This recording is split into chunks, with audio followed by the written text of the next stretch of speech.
سقطت وكالة الأنباء الرسمية للنظام الجزائري APS في فخ السطو الرقمي عندما قامت بنشر صور مأخوذة من أرشيف وكالة CGTN الصينية ونسبتها إلى إنجازات محلية مزعومة تتعلق بالخط المنجمي غار إجبيلات تندوف بشار.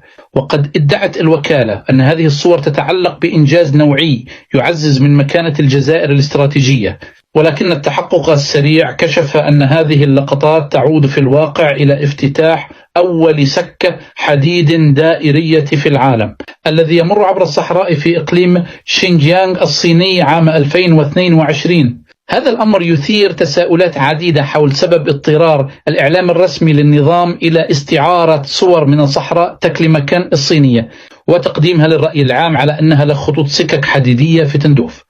الصور الأصلية التي حاولت الوكالة الجزائرية تبنيها تعود إلى مشروع سكة حديد خهارو في الصين الذي يمتد بطول 2712 كيلومترا ويعتبر سابقة عالمية في الهندسة الصحراوية. المحللون يشيرون إلى أن هذا التضليل الإعلامي يعكس حالة الإفلاس في تسويق المشاريع الوهمية، حيث لم يجد النظام الجزائري وسيلة لإثبات وجوده في التعدين والبنية التحتية الحقيقية.